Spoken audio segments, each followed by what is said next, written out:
What's up guys, Vulkan here, and today we're talking Path of Exile and why it might finally be time for you to take the plunge and dive into this massive game. Path of Exile is often viewed as the perfect action RPG, the ultimate action RPG. Why would you play anything else? This is the best game ever. But then a lot of people look at the game and think, well, Path of Exile is kind of an older game. It's been around for a while. Why would I spend my time playing something that's older when I could spend my time playing the brand new Call of Duty or playing, Wolcen or Chaos Bane, things like that. So what is the difference? Well, before we start, I do want to talk about myself a little bit. When it comes to Path of Exile, I'm a relatively new player. I picked the game up back in 2012-ish when it first entered beta, and I played it a ton. I really enjoyed it. I rolled a Templar, I had like this lightning shield thing going on. It was fantastic, so much fun to play.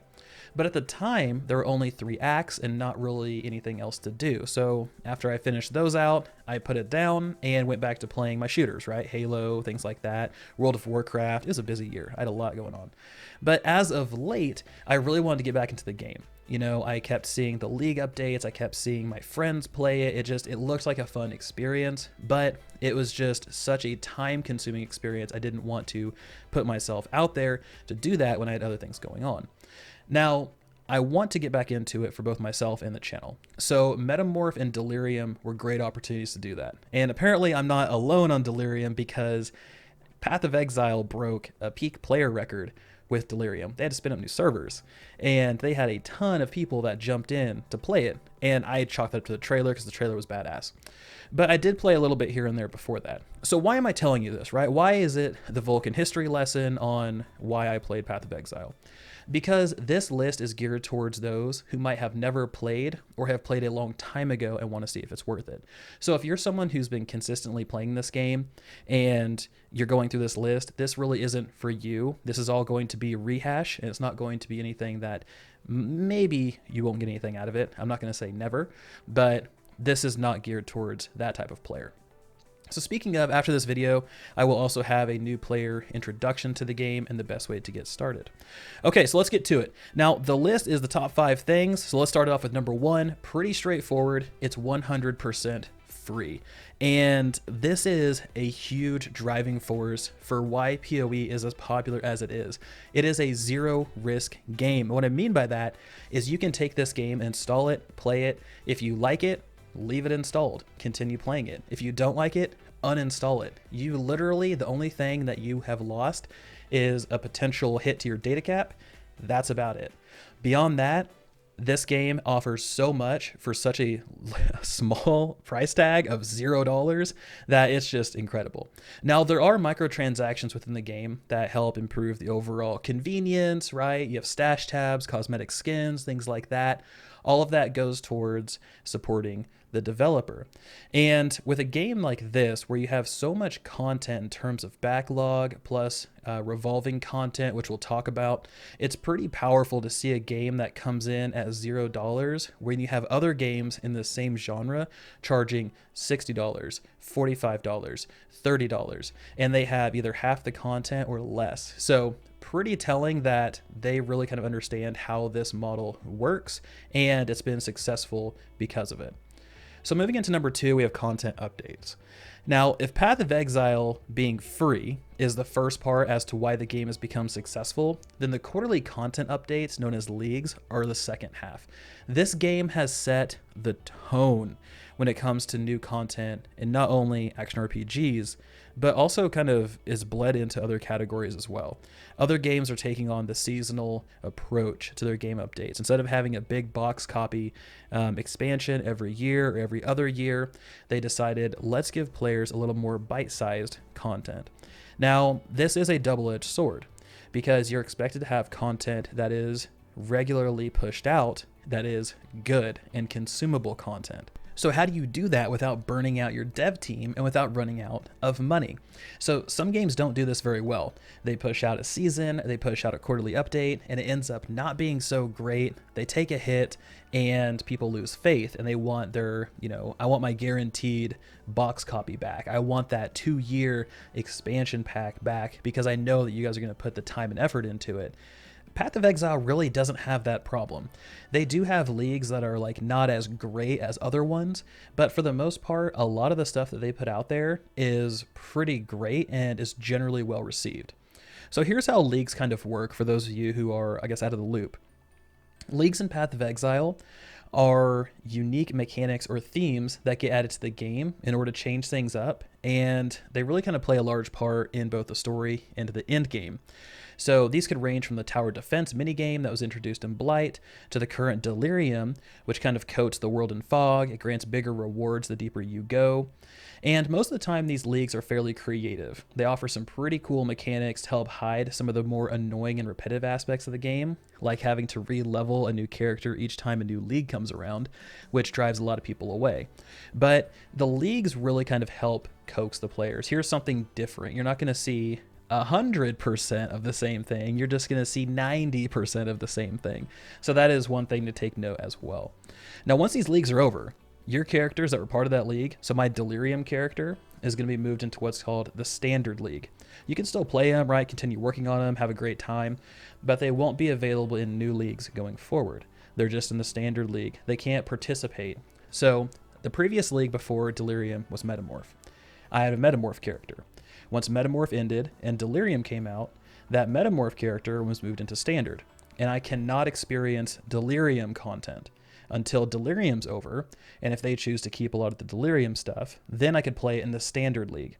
But beyond that, I can't. So that is something to keep in mind, that you're not going to be able to have this one character that's constantly going to experience everything as it comes out.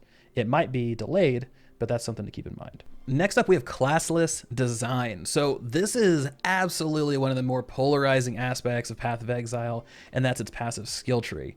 This has around 1,400 nodes, each of which granting a bonus of some kind. And when you first see this basically spider web of dots, folks either feel immediately overwhelmed or they feel energized to explore. This passive skill tree, I mean, it's been one of the defining features for Path of Exile since the game was revealed.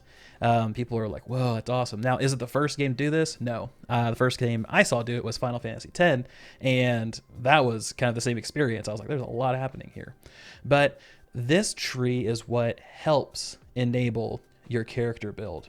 Ultimately, it's going to come down to the gems and your skills and things like that. However, this really kind of helps support it. So do you want to be like a teleporting archer that deals elemental damage? Go for it. You can totally do that. How about a traditional necromancer? Because I know a lot of people love the necromancer playstyle. Absolutely. Dive on in. Minions are actually pretty powerful right now, so that is something to take note of. So for those of you who are big Wilson fans that want to play a necromancer class, Path of Exile has a really, really good one, and I would recommend jumping in and checking it out. Now, players do get a total of 123 points at level cap.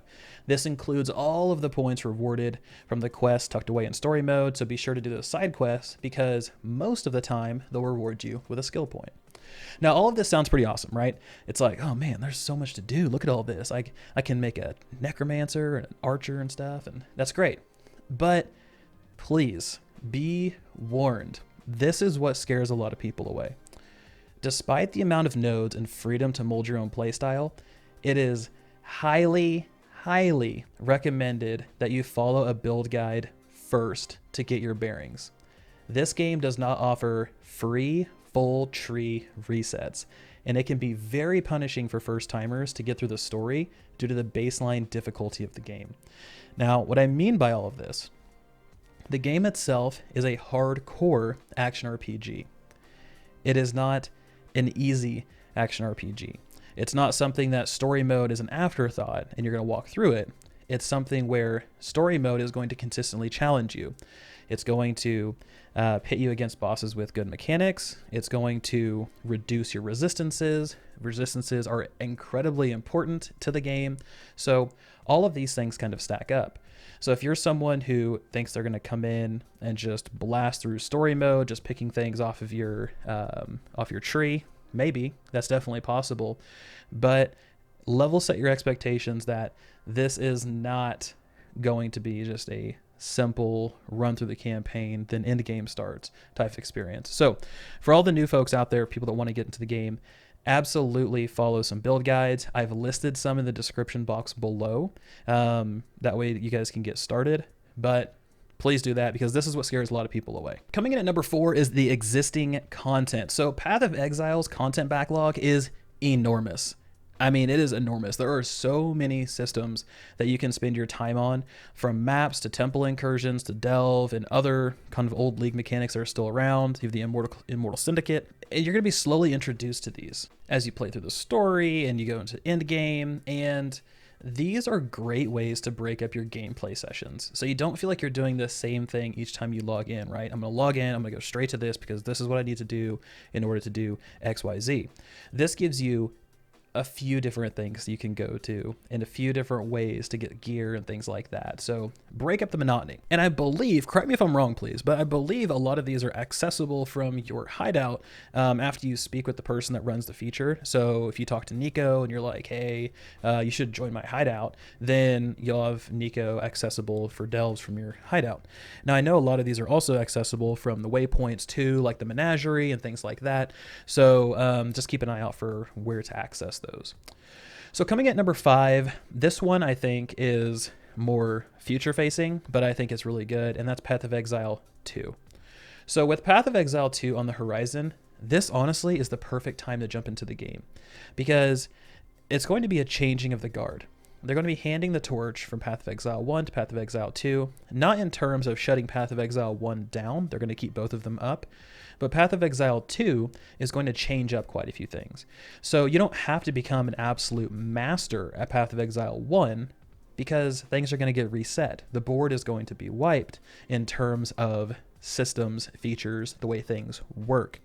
So I think now is really the perfect time to jump in and just familiarize yourself, get a bearing for the way things work.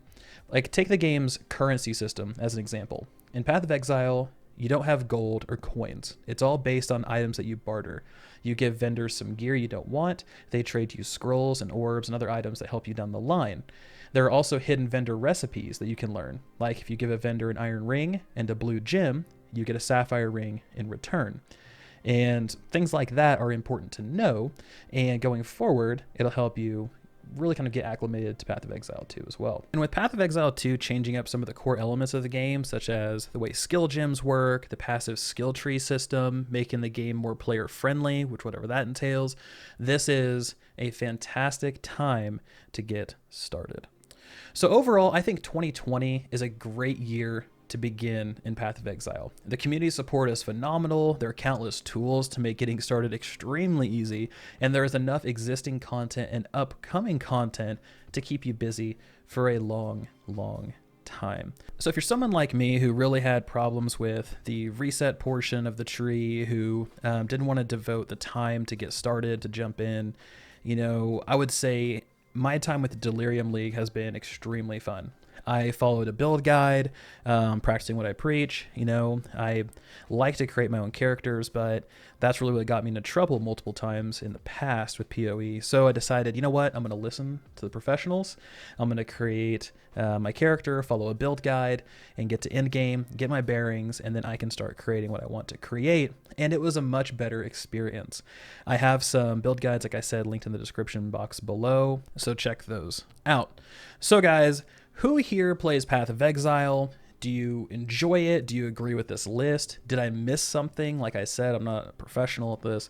So let's chat about it below. But as always, guys, this has been Vulkan, and I will talk to you guys next time.